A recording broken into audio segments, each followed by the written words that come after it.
Welcome to The Mountain Gardener with your host, Ken Lane. Gardening can be challenging, but with Ken's tips, tricks, and local advice, you'll reap huge rewards. Now welcome your host, Ken Lane.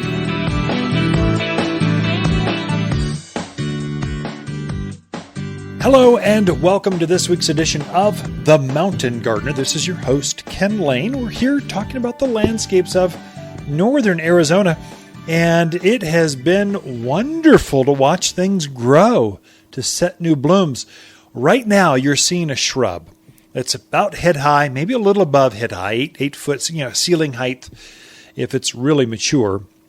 It's called a Rose of Sharon.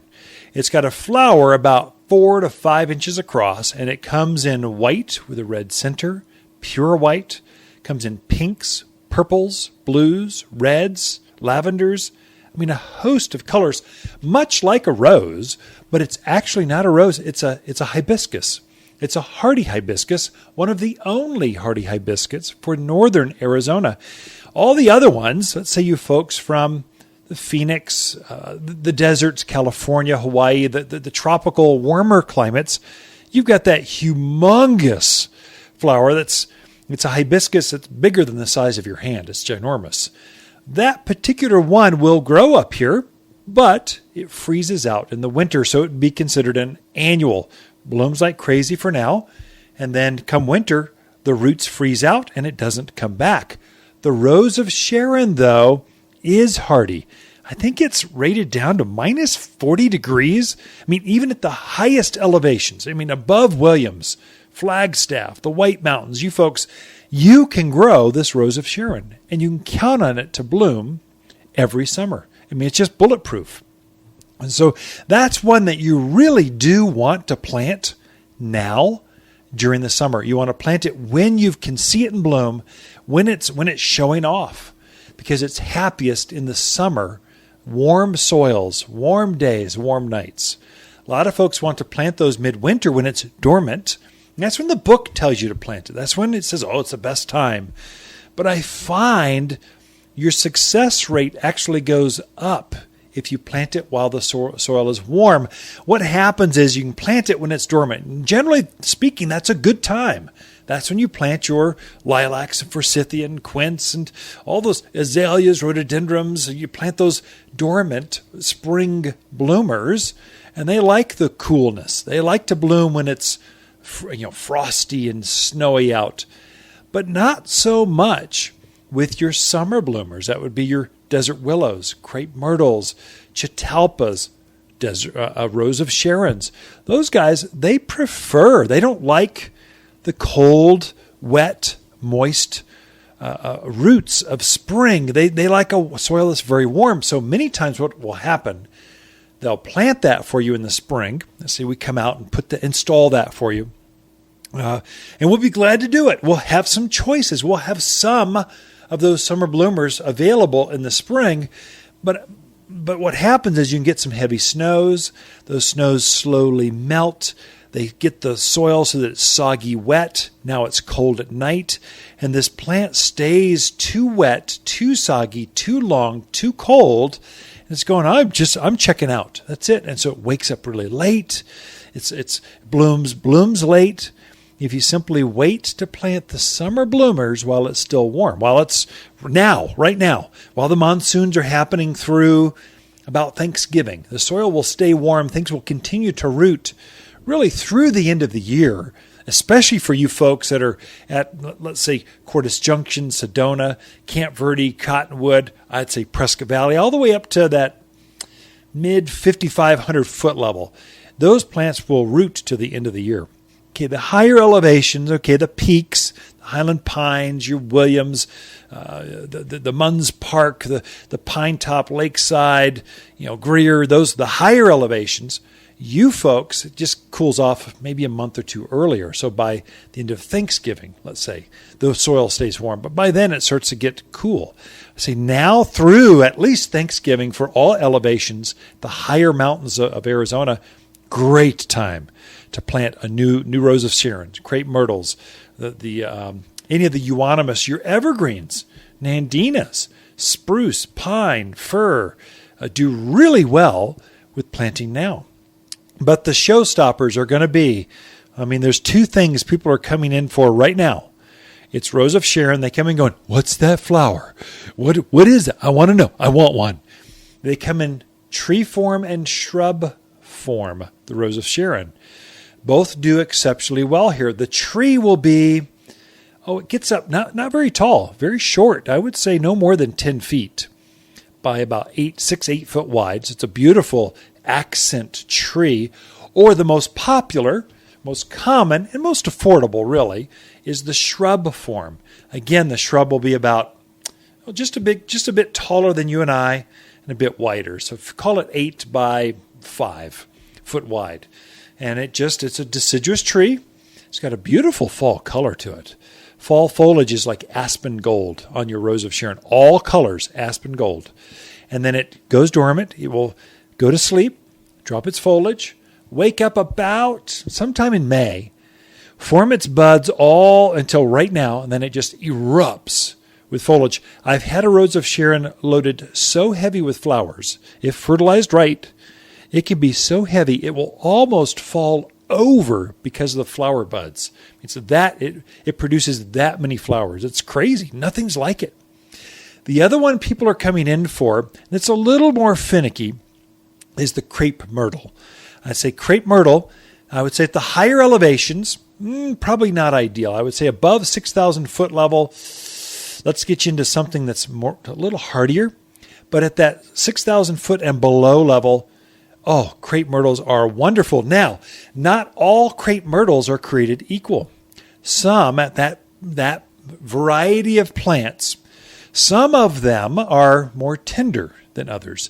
I'd say your true southern varieties, the real hot heat lovers, the Texas, you folks from Mississippi, Alabama, Georgia, Florida, you all are famous for the Crepe Myrtles.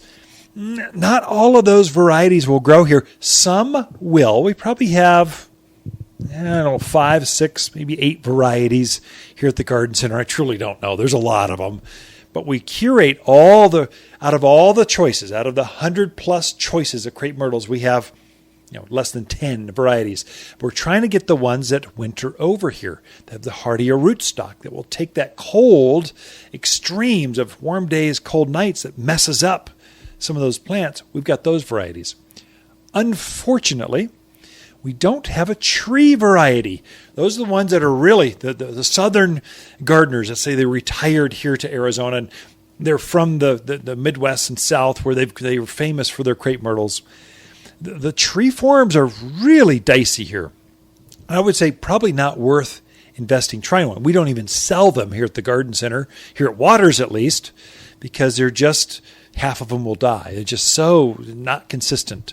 Well, when you're coming to us, we figure you're coming to a specialty retailer. We focus in on plants, nothing but plants, and plants that work for here. Well, I don't want plants that are borderline. I want success. Here's an instruction sheet. Do this, plant this plant, it will succeed. That's the kind of plants we want. And so we really spend a lot of energy and time with quality, variety, the timing of when to have things. We really focus in on that. There's even a new variety of Crepe Myrtle. There's the one that just came out this year. It's got purple foliage. I planted this back in April and May in my own gardens. It is performing exceptionally. Here's the beauty. Most Crepe Myrtles have green foliage. This variety, I've got 2 colors, white and a pink, or is it borderline red? It's kind of whatever color that is. It's bright. It's fluorescent. But the foliage comes out like purple leaf plum foliage, not a matted finish. This is glossy purple foliage. Even without flowers, this Crepe Myrtle is magnificent. It is so neat. I'm so excited. Now it's starting to bloom. And so it's really I think this is going to be a new, just exceptional new variety that we can introduce here for the mountain country that is unique. You can't find it anywhere else. And the purples go well with those lighter colored rock lawns. So if you've got crushed granite, those areas, that purple is quite striking. If you've got a light colored adobe house, the striking purple foliage is very pretty. And then the added bonus is you get this fluorescent flower every summer. You can count on it. Anyway, that's We got a lot in store this show for you. Stay tuned. Be right back. You've been listening to The Mountain Gardener with Ken Lane, owner of Waters Garden Center in Prescott. Join him every week for timely garden advice right for the gardens. Visit Ken where he can be found throughout the week at Waters Garden Center in Prescott. Waters Garden Companion plants for August are radio red salvias, butterfly bush, and trumpeting vine. Large clusters of red and orange flowers create a dramatic show all season long with Waters trumpet vine. This vigorous vine thrives in heat and blooms profusely with neglect. Quickly covers large areas as a ground cover, spilling over retaining walls, screening a fence, or cloaking arbors. Guaranteed to attract more hummingbirds and only found at Waters Garden Center, 1815 Iron Springs Road in Prescott. Hi, Ken at Waters with our Monster Monsoon Sale, our only sale of the year. Truckloads of fresh autumn maple, aspen, and spruce have just arrived, and we need room, so summer plants must go. Perennials, trees, shrubs, even pottery must go, and it's worth your while with plant sales at 25, 45, even 65% off. It's Waters' only sale of the year at Waters Garden Center, 1815 Iron Springs Road in Prescott. Where people who love great plants at sale prices, they love to shop. You've been listening to Ken Lane, the Mountain Gardener. Green thumbs learned while working in the Family Garden Center. Now welcome back to the Mountain Gardener.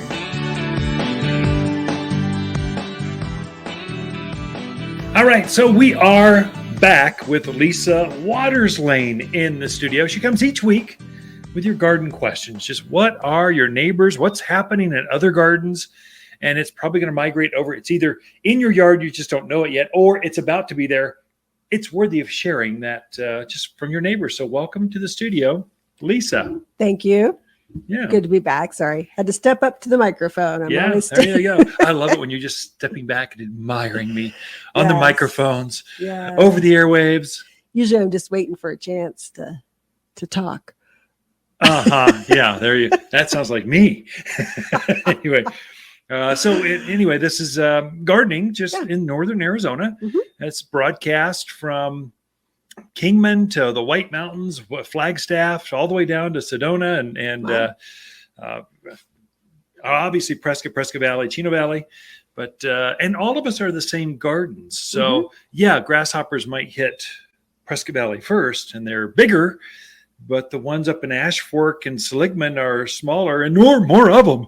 So it's just a matter of time before they hit us all. So what's going on out in the gardens? Well, lots of stuff going on out in the garden. So Aileen has a question. She has little elms coming up all over her yard. And she wants to know what's the best way to get rid of those? And is there a way to prevent them? So elm trees. So downtown Prescott has good elms. Those are Princeton elms or American elms. Mm-hmm. So those don't tend to throw off seed. They don't sucker as much. But there's a Siberian or Chinese elm that is very weedy. It's not native to here. It came from, obviously, Asia, came over this way, and then a seed found its way, and now it's taken over the West. And you don't want this particular tree in your yard because there's a bug called elm leaf skeletonizer that loves to strip the foliage off the tree, makes it look terrible. The tree throws off a seed, a little like a dime-sized seed that flies all over the neighborhood, and it will come up, which is what Aileen is. Was it Aileen? Aileen is coming up in the yard, and then they tend to sucker. They're more work than they're worth. If there's 10 diseases this tree can get in a neighborhood, it'll find a way to get 11. I mean, it's a problem. Mm-hmm. We sell elm trees here where we've bred all those issues out of the tree. Mm-hmm. So there's some better choices. Don't plant that one, Chinese or Siberian elms. So, but she's got it. There's a problem. What do we do with it? So here's how you deal with it. So if you catch them while they're small, so the rain has got every seed germinated 100% everywhere. Stuff you didn't even know you had. Yeah, it's just bad. So there you got a spot treat with, I would say use Decimate. It's a liquid weed killer. And if you catch them when they're small, highly effective. Mm-hmm. If they get larger, or if you've got a big trunk growing up through your fence and it's just like knocking over the fence and you need to get rid of this thing, we need to up the game. So there they make a product called Brush and Stump killer. It's also a liquid, but it's like Roundup on steroids. And so you cut off this major trunk or cut off the stem of this thing and then paint it on that trunk full strength. The plant will actually absorb it and it takes out the root structure without killing the soil. So that's your secret. If you could have, or what I would recommend, because you're obviously in elm country, you're going to have this every year. I would put down in those spots where you've got lots of elm trees or lots of weeds coming up, I would put weed and grass stopper. It's a granular you put on the ground and it creates a barrier so that those seeds can't put a taproot. They can't get started. And so I would kill off right now, because probably, without seeing details, I'm kind of guesstimating what I'm seeing in other yards or our own yard. I'm guessing they're small. Hit them with Decimate. It's a liquid. Put a pump up sprayer, just hit them and watch them die. And then I would go over right afterwards, almost at the same time, with weed and grass stopper. And that will prevent things from coming at you more, because we're not done. We've got another month and a half of heavy, fast growing season for your gardens and for weeds. So that's kind of how you go after weed and grass stopper. Decimate.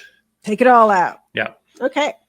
Next question is from Shelley. She's part of her garden, her vegetable garden. She's getting it ready for fall crops. So lettuce, spinach, that type of thing.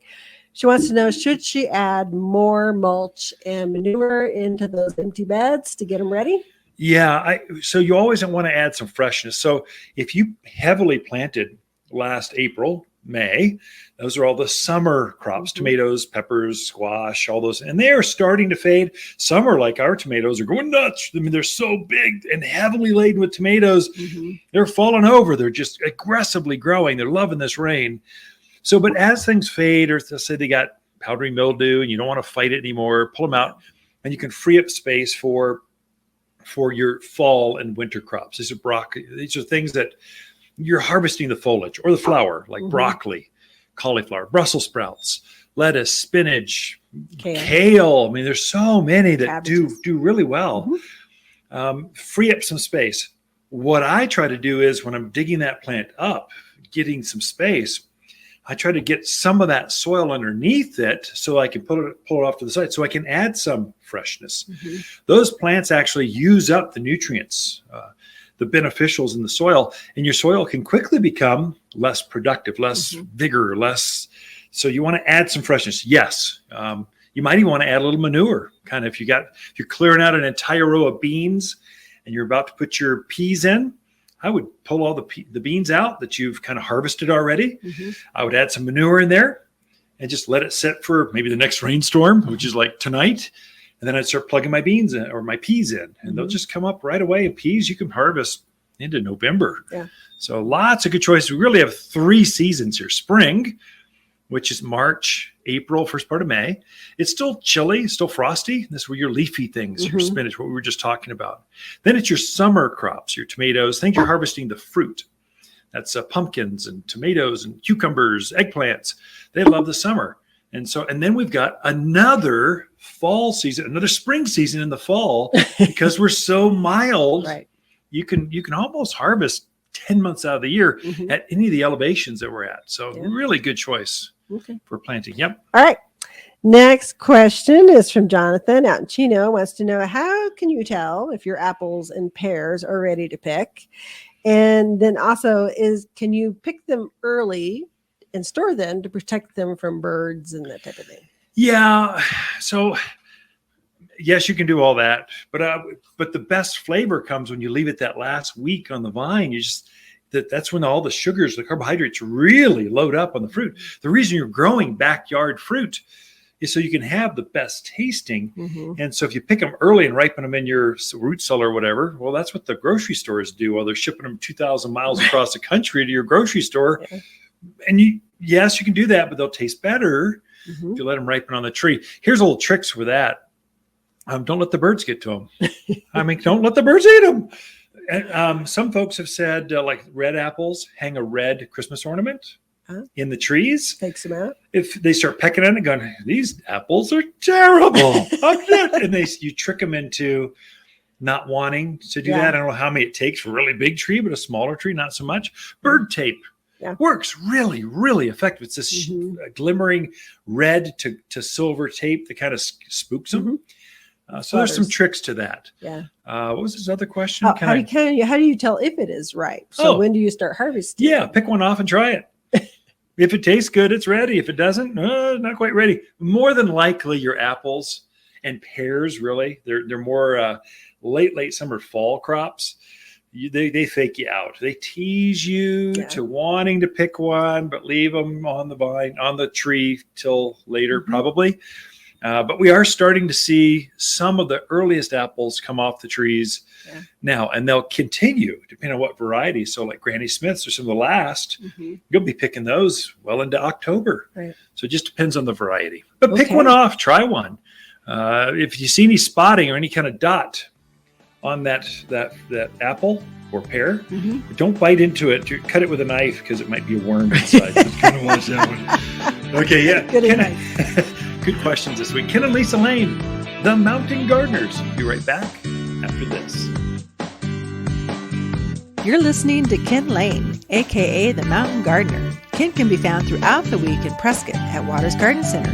Listen each week as he answers timely garden questions unique to mountain gardens. Forsythia already flowered? Lilacs languishing in the heat? Spring bloomers already pooped? Butterfly bushes are going strong and rebloom all summer long. Pollinators like butterflies and hummingbirds love butterfly bush for their fantastic fragrance and bright summer colors. These tough head high beauties love summer sun and bloom nonstop. Fresh new plants just arrived at the place where people who love butterflies and butterfly bushes, they love to shop. Waters Garden Center in Prescott. This is Ken Lane, the owner of Waters Garden Center, and we're here at the Garden Center floor asking customers, why do you garden? Very relaxing and interesting, and I love watching the hummingbirds in the summer. And why do you like shopping at Waters Garden Center? There's so much variety, lot of choice, and everybody knows everything about the stuff they sell, which is very good. Waters Garden Center, helping people reconnect at 1815 Iron Springs Road in Prescott, the place where people who love to garden love to shop. You've been listening to The Mountain Gardener with local expert Ken Lane. Join the conversation every week as he answers timely garden questions. Email Ken a question directly from your phone to his desktop through the web at watersgardencenter.com. That's Waters with 2 T's, gardencenter.com. Now welcome back your host, Ken Lane.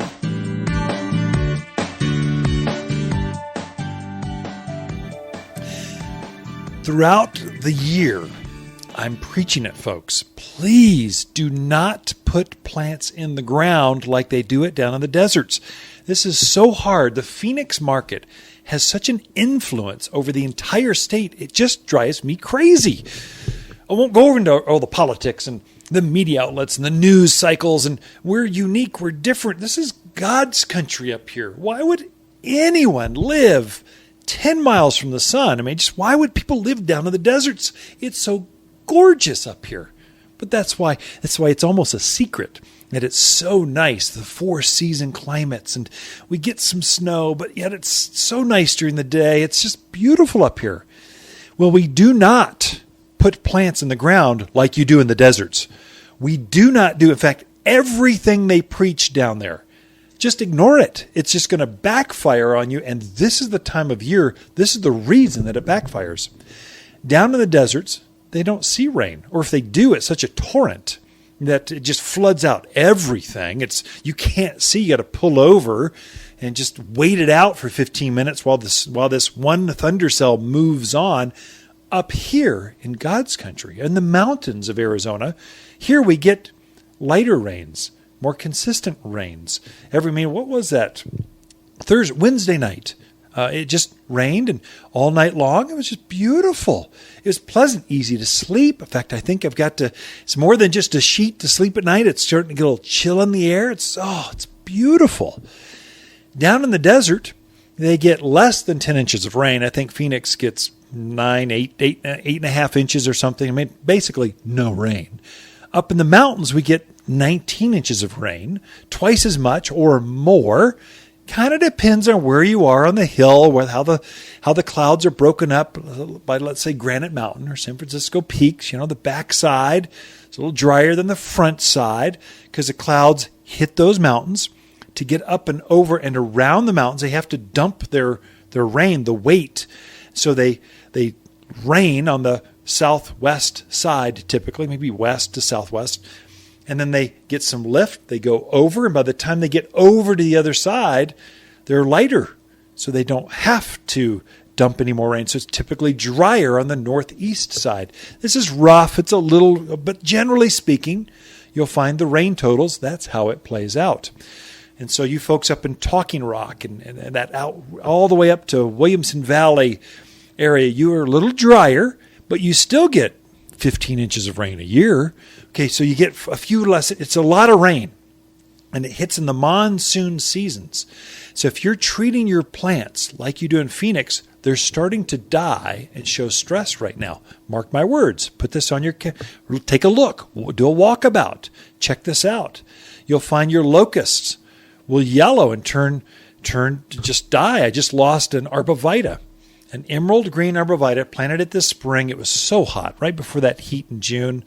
I was watering 2-3 times a week, trying to keep it alive. It was in a raised bed. I thought, I can't overwater this. It's in a raised bed. It's impossible. The drainage is perfect. Oh, no, it died. I had to back my irrigation off to once a week instead of twice a week watering because I'm killing my evergreens. It yellowed, got a branch that was dying off. I pulled that plant out of the ground, and the roots, sure enough, had root rot. That is, the new root hairs had rotted off, and then the established root hairs that were there, I peeled off the bark, and it had staining. That bark, the roots, should be like paper white, should be beautiful, pristine, new root hairs coming out. It should not have a foul odor. It should not have any staining or mocha or chocolate colored on the roots. It should be white like paper. The only thing that will cause that staining is the roots stay in too much water and they rot. That's why I tell you, plant your plants. Make sure when they're done planted, you don't have them in a divot. In Phoenix, they tell you, plant it in a hole, will rain harvest. Here, we want to have it at root level. I would say you folks out in the heavy clay areas at Highway 69, all the way out, the heavy clay, heavy soils, you know who you are. You want to have at soil level or even a little above soil level so we can drain off some of this afternoon rain, some of that monsoonal rain that gets in there and compounds your irrigation issues. So we don't want to gather rain up. We want it to run off and away from the roots, or you'll get some root rot. And the monsoons is when it happens. This is when we see heavy plant loss because we're still watering like it's June and July, hot, but it's actually cooler at night. Things aren't drying out as quickly, and we're still irrigating. We got afternoon rains. It just causes too much rain, too much moisture at the root level. We get root rot. That's also why I tell you to put so much composted mulch, not manures, organics back into the soil, so it helps to raise the root ball, so we're out of the ground. Helps to add some organics so the roots can get through that native hard ick soil, and so it helps the roots to breathe. So mulch, and then how to plant. Don't have it in a divot, have it at level or above soil level. That's really why raised beds and containers do so much better than in the ground plantings, because they get to breathe easier during the monsoons. If that 6-minute diatribe was confusing, come in. I've got a handout that explains it all. It's free. We want you to be successful here at Waters Garden Center. The Mountain Gardener, your source for timely garden advice right for higher elevations. Guaranteed to make a difference in your yard this season. Gardening and you don't know where to start? Waters in-home garden service comes to you and identifies what you have and how to make it better. Design advice, water strategies, vegetable and flower gardens, soil and food needs, and problem solving. Always problem solving. You'll instantly be a better gardener. All for just $200 of expert time with a coupon to fill your garden dreams without ever leaving home. In-home garden consultations from Waters Garden Center. We can be at your home this week. Waters garden companion plants for August are radio red salvias, trumpeting vine, and butterfly bush. Monarch and swallowtail butterflies flock to Waters butterfly bush with spectacular 8-inch flowers filling the yard with fragrance and beauty. Heat, drought, wind only make this shrub bloom more. Tough enough to grow in clay, but hardy enough to shine in containers. With so many colors to choose, every yard should have at least 2. You'll only find impressive butterfly bush at Waters Garden Center in Prescott. You're listening to The Mountain Gardener with local expert Ken Lane. Mountain gardening is very rewarding, with a few Ken's tips, tricks, and garden shortcuts sure to turn your thumbs even greener. Now welcome back to The Mountain Gardener.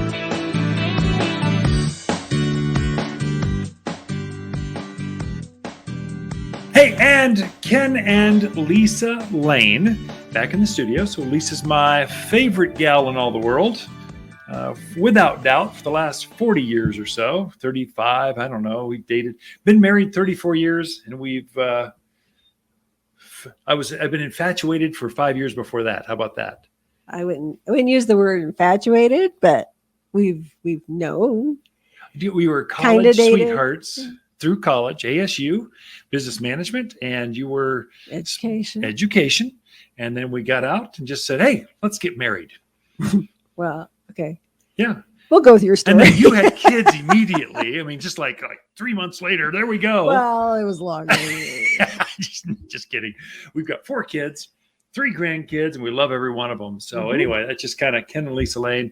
We're the second generation owners of Waters Garden Center. And then we've got our kids coming in. So third generation. So it's not unusual to have Harold Waters, your father, coming in, and your mother. They still come in and say hi and love the garden center and all that's about. And then we're here all the time, and the kids are here all the time, and then dogs are here.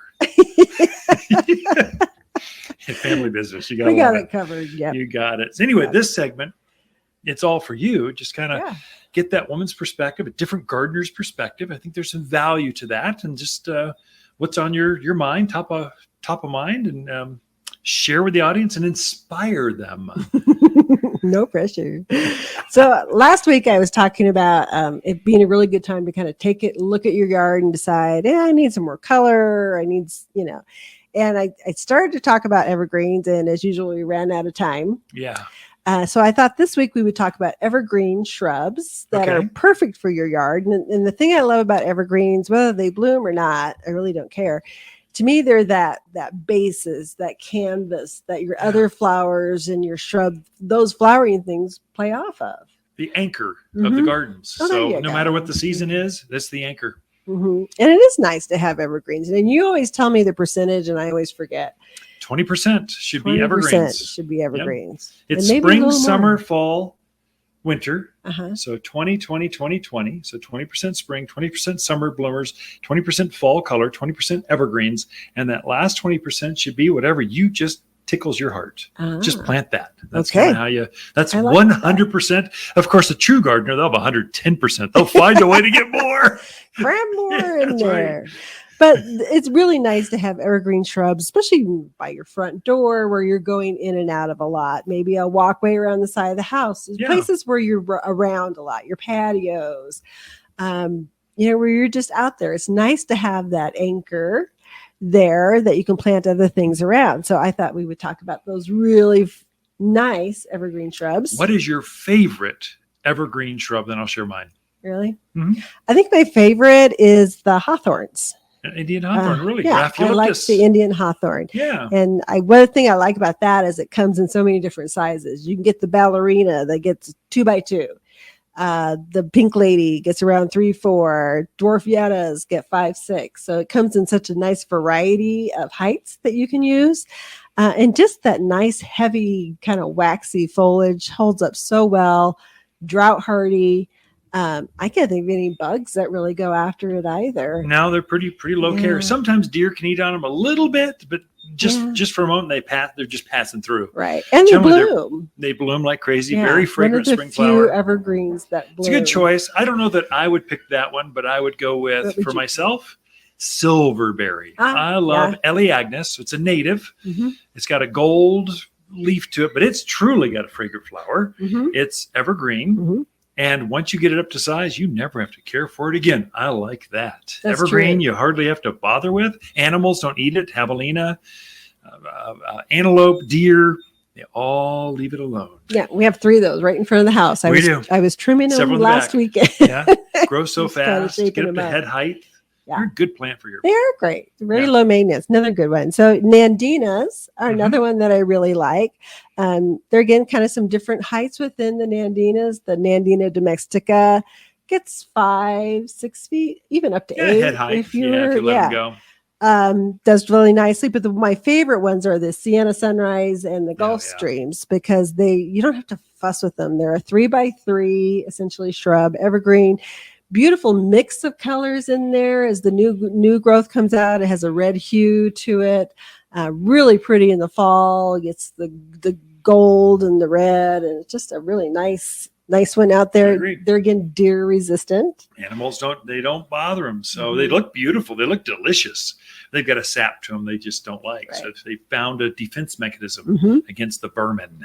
Right, and just low maintenance, so super easy to use. Don't get out of control. Boxwoods is another one, especially if you like green. Yeah, lots of green, and it's a pollinator. So bees and butterflies, they love it. They use it as an early source in spring because bees are hungry when they come out and they wake up in the spring. So anyway, Boxwood, there again, bazillion different varieties, sizes, heights, widths, and also deer resistant. I'd say proof. They don't eat them, so they're just too much green for me.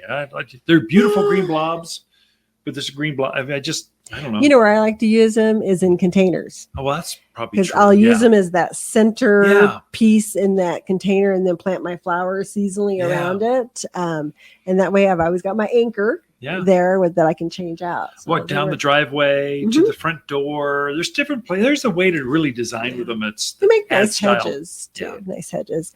Euonymus, which there again, how many euonymus do you think there are? 15. 10. I bet there's more than that. I don't know. Seasonally, probably more than that. It's probably my number one seller if you include them all, from the winter creepers all the way up to the silver kings and goldens. Right. Yeah. I'll have to look that up sometime because there's a lot of them. You're right. From some that are yellow and green, some that are green and yellow, some that are just green. So high, tall, low.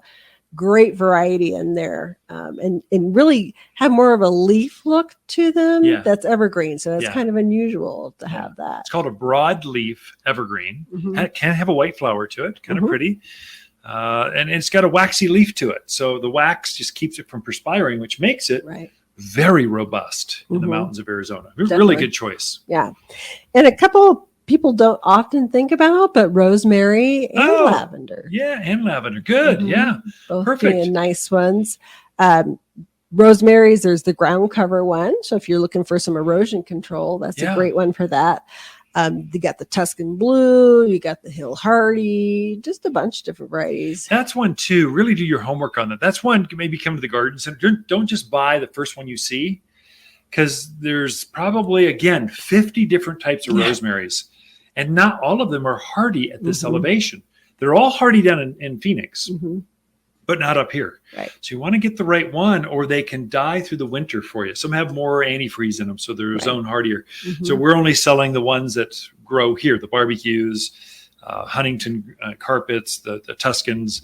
Those are tough, and they've proven themselves. But otherwise, sometimes you make a blunder and it wasn't you. Yeah. You were just sold the wrong thing, and there's no way you could have won. It's going to die in the winter. So just some homework. Yeah. I would say that's true of lavender too. Very much. Make sure you're getting ones that are rated for here. Right. And the other thing about rosemary, you get that blossom in the spring, and you get a fall blossom too, don't you? So ours just went into bloom. Did it? With this last week or so. Started going to bloom. It'll keep that bloom through fall. Right. Ketone Asters are another really good thing I like about Ketone Asters is you kind of get some seasonal out of them. So most of them are going to bloom with a white blossom in the spring, and then they're going to put on a real pretty berry in the fall and winter. So that's really nice to get that kind of seasonal. And then, of course, you can't forget junipers. Although a lot of you would like to. It's the most robust of all of the evergreens. We're surrounded by evergreen forests. So, of course, junipers are going to do really well. And the number one seller you forgot, red tip Tinny. We put all of our kids through college just by selling that one plant. It's the number one seller. But anyway, those are all good choices. And there's more than just that. There's many choices that you can plant now through autumn, and they'll do really well for you. Okay, Ken and Lisa Lane, the Mountain Gardeners. Thank you, Lisa. We'll be right back after this. Look for more tips, tricks, and garden shortcuts through Ken's website. Podcast the show, read his weekly garden column, or follow him on Facebook and Instagram at watersgardencenter.com. That's Waters with 2 T's, gardencenter.com. This is Ken Lane, the owner of Waters Garden Center, and we're here at the Garden Center floor asking customers, why do you garden? As a child, I liked to do a vegetable garden, so I'm having a wonderful time playing with plants, and I will go out every day and look to see how much they've grown. I really am surprised at how much I'm enjoying it and reconnecting with my childhood, I think. Waters Garden Center, helping people reconnect at 1815 Iron Springs Road in Prescott, the place for people who love to garden, love to shop. Waters Garden companion plants for July are maple, verbena, crepe myrtle, and rose of Sharon hibiscus. Rose of Sharon is a mountain hardy hibiscus with anemone-like blooms. Each stem of this hardy hibiscus is packed with buds. She makes a beautiful informal hedge or screen and is easily trained into small trees. Available Prescott colors show in blue, purple, white, red, and pink for years of enjoyment. You'll find breathtaking hibiscus here at Waters Garden Center, 1815 Iron Springs Road in Prescott. Welcome to the Mountain Gardener with Ken Lane.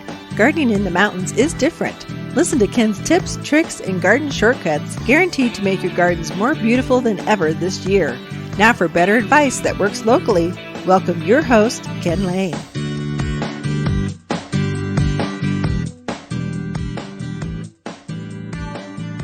If you're new to northern Arizona, there are some planting mistakes that really happen and really play out. And it's more difficult to actually get your design right in the mountains of Arizona because we're so hardcore xeriscape. I mean, even more so than Phoenix, because all of our water rights, they've been given to Phoenix, to the deserts.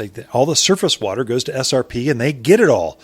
You get none. And so unless you're on a well, even then they regulate, make you watch that. I won't go into what my thoughts all are on water rights of Arizona, but let's say it's not quite as fair as it used to be.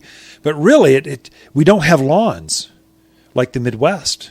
We don't have lawns even like California. We don't use the water like they do. We're much more efficient. In fact, if you look at your per person usage per day, we're using half to even 60-70% less per household than the rest of the country. We are efficient with our water use. And part of that is because we use rock so much.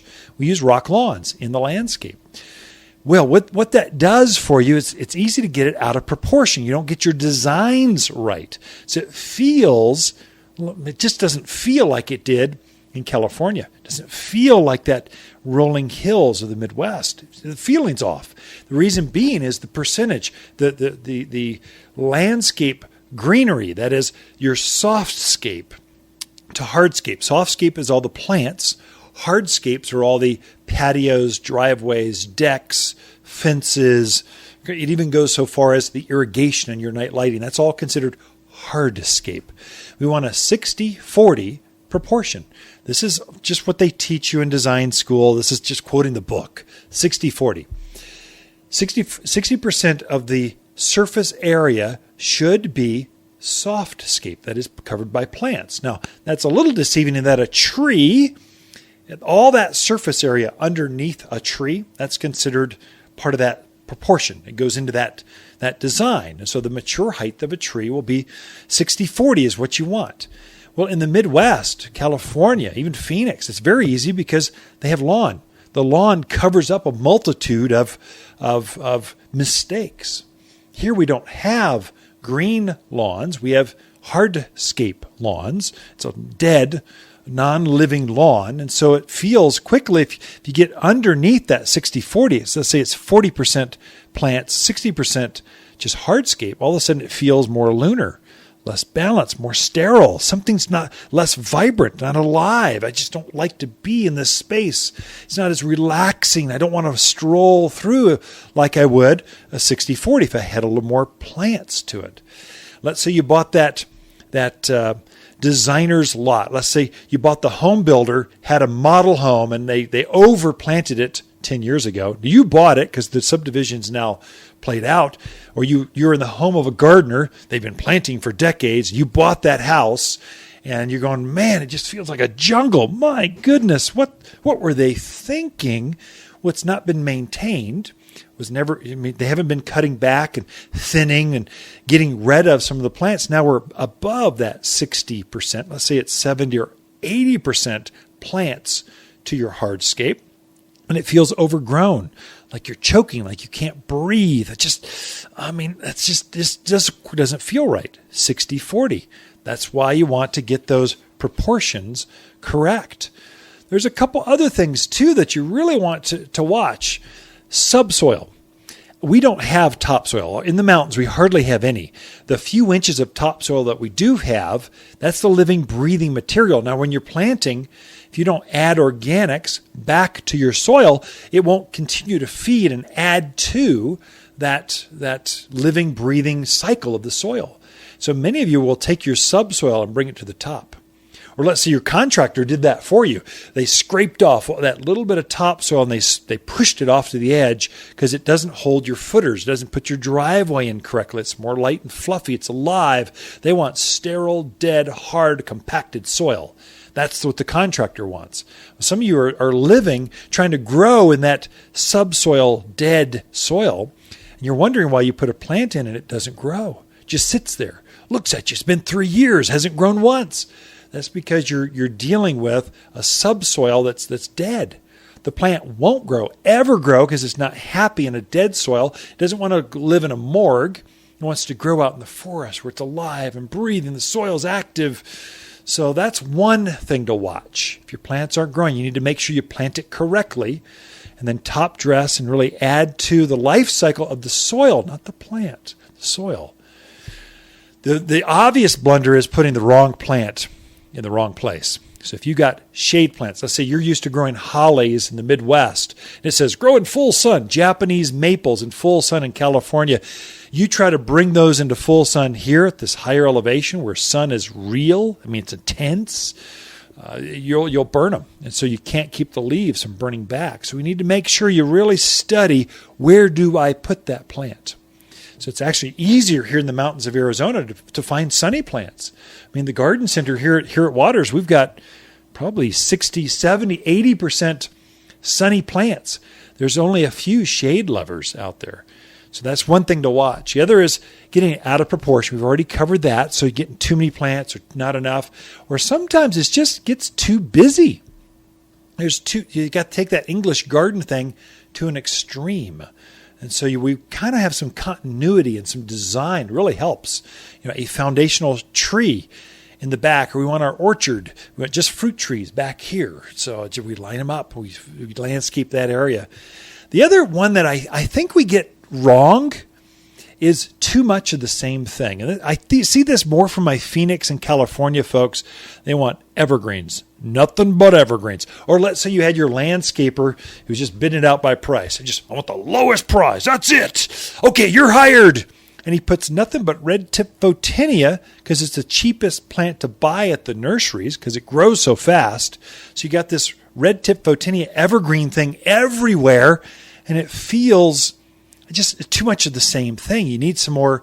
Really, the balance should be 20% of your landscape plants should be spring bloomers, 20% should be summer bloomers, 20% should be fall colored plants, and 20% should be evergreens.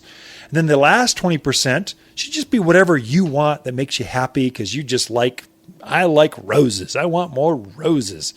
So that's kind of a quick and dirty things to watch. What was that? I may have given you too many things. Sorry. I really get on a roll. I get on my soapbox. But watch your subsoil. Make sure you're not dealing in dead soil, and then add some composted mulch. back to your soil, which will activate the living organisms, mycorrhizals, worms, that kind of stuff. Watch where you're placing your plants. Everyone wants a Japanese maple in the mountains of Arizona, but very few people can actually have them because we don't have a shaded area that's protected from the sun and the wind. Many of you can. Up in the pines, grow them. They'll take our cold. It's not the cold, it's the sun and the heat and the dryness of spring that gets them. So azaleas, hydrangeas, they grow very well here if you put them in the right place. So in the wrong place, they suffer and die and just they look terrible. Getting out of proportion. You don't have enough plants or you have too many plants. Getting that 60-40 thing right. Spacing your hedges correctly. It's too busy. I just have too many colors. Pick a theme. Make it look, have a consistency there. And then too much of the same thing. It's all nothing but evergreens. And if you need help with that, iPads, a phone, digital phone, take a picture, bring it in. We'll help you space that out. That with a quick row. I just helped someone with a corral. Too much dust had come off of her corral, going off of her. Really, it's a training pad. It's going off into her neighbors, and there's a little bickering. We're going to put in a hedgerow there. Well, she brought an iPad. Here it is. I said, what's the distance? It's 120 feet. Let me help you plan this so it feels like a garden. It will cut the dust, make it visually acceptable for them. It'll be garden-esque, but it had to be things the horse wouldn't eat. That was a challenge. We can help you with that. Bring a digital copy because we can zoom in, see what's there, and then give us a quick measurement. And we can help you design the aisles here at the Garden Center. Have created more gardens for folks that really look good. Be right back with more on the Mountain Gardener. You're listening to local garden expert Ken Lane, the owner of Waters Garden Center. He can be found throughout the week at Waters Garden Center, located in Prescott at 1815 Iron Springs Road. Thanks for tuning in to the Mountain Gardener. Hi, Ken at Waters with our Monster Monsoon Sale, our only sale of the year. Truckloads of fresh autumn maple, aspen, and spruce have just arrived, and we need room, so summer plants must go. Perennials, trees, shrubs, even pottery must go, and it's worth your while with plant sales at 25, 45, even 65% off. It's Waters' only sale of the year at Waters Garden Center, 1815 Iron Springs Road in Prescott. Where people who love great plants at sale prices, they love to shop. Hi, Waters with the plants of the week and our Gold Flame honeysuckle. Wonderfully fragrant. These blooms are in full color right now and will stay that way until the first frost of October. These pink and gold blooms are irresistible to hummingbirds and butterflies alike. Excellent as a quick ground cover, but robust enough to climb vertical structures and fences, all for under $37. Waters Garden Center, 1815 Iron Springs Road in Prescott. Where people who love blooming vines, they love to shop. You've tuned in to the Mountain Gardener with local garden expert Ken Lane. Join him each week as he answers timely garden questions that are sure to make a difference in your gardens. Now welcome your host, Ken Lane.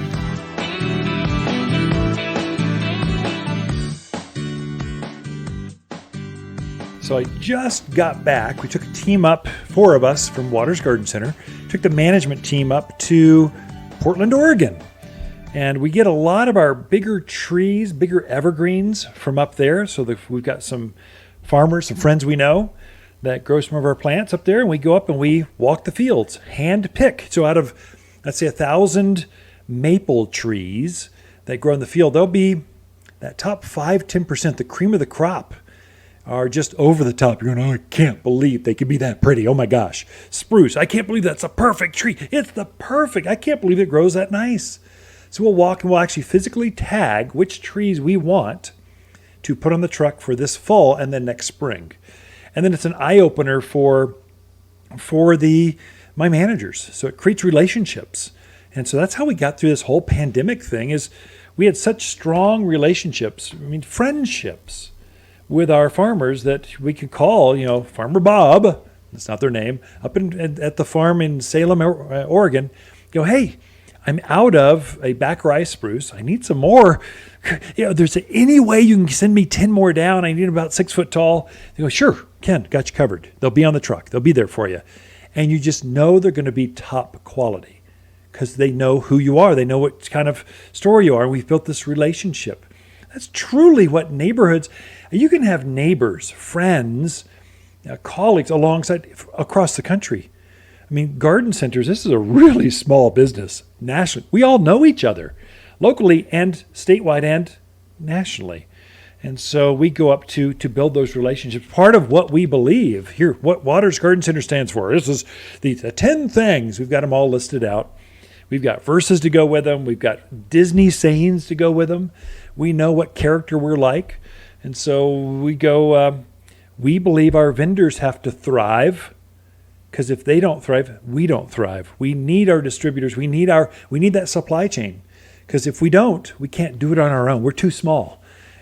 The big box stores, they can do it on their own. They squeeze their vendors down until they go bankrupt many times. And so we want you to be able to feed your family. We want our managers and our staff to be able to feed their families, and we want to, at the end, make a small profit so we can give it back to our community so our community becomes stronger.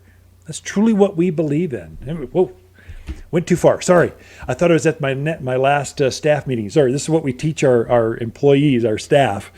But I got the privilege of traveling to Oregon and taking my team up there to just experience that. And it's an eye-opener. It's fun. Plus, we get to bond together as just colleagues. It's just a great time.